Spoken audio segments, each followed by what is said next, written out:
నేనైతే మళ్ళీ ఇంకొక బి 'బీబీ జోడీ' సీజన్ 2 ఎపిసోడ్‌తో అయితే వచ్చేసాను. అది కూడా మీకు చెప్పేసాను ఆల్రెడీ ఎపిసోడ్ 1లో. ఎవరి గురించంటే 'రీతు అండ్ డెమోన్ పవన్' గురించి. వాళ్ళు ఫస్ట్ ఎపిసోడ్‌లో అయితే చాలా మంచిగా కెమిస్ట్రీతో వాళ్ళిద్దరున్న ప్రేమను కలిసి మంచిగా చేశారు. మనకి చాలా బాగా నచ్చిందనమాట. కాకపోతే 'నైని' 'పావని' అలగొబ్బడం, జోడీ స్కోర్ ఇవ్వడం అది ఒకటే నచ్చలేదు. జడ్జెస్ కూడా వావ్! వావ్! అన్నారనమాట. ఇంకా చెప్పాల్సిందే వాళ్ళైతే చేశారు.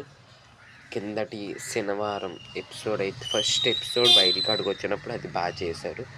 But second episode not up to the mark. Semi classical తీసుకున్నారు.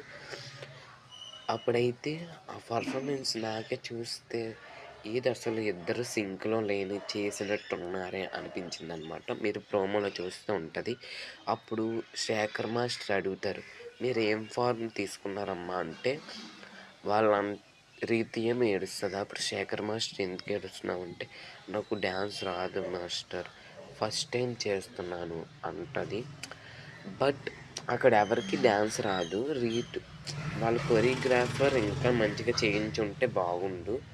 వాళ్ళు ఈసారి ఫేస్ ఆఫ్ కూడా అవకాశం ఉందన్నమాట. వెళ్ళే అవకాశం కాదు, వెళ్తారు. అక్కడ గాని మంచిగా చేయకపోతే వాళ్ళు ఇంకా డైరెక్ట్‌గా ఎలిమినేట్ అయిపోవాల్సిందే. మ్యాక్సిమం ఆ షో టీఆర్‌పీ కోసం వాళ్ళని ఎలిమినేట్ చేయకుండా ఉండడమే మంచిది. చూద్దాం. ఈసారిలాగా నో ఎలిమినేషన్ అయితే మళ్ళీ ఉండదు. ఎందుకంటే కిందటిసారి నో ఎలిమినేషన్ పెట్టారు. మళ్ళీ నో ఎలిమినేషన్ ఎలా పెడతారు చెప్పండి? ఈసారి పెడితే లాస్ట్‌లో ఉన్న బాటమ్ 7, 8లో ఉండే వాళ్ళని తీసేస్తారంట. 8, 9లో ఉండే వాళ్ళని చూద్దాం. మరి వాళ్ళిద్దరూ సేవ్ అవుతారా? అవ్వరా?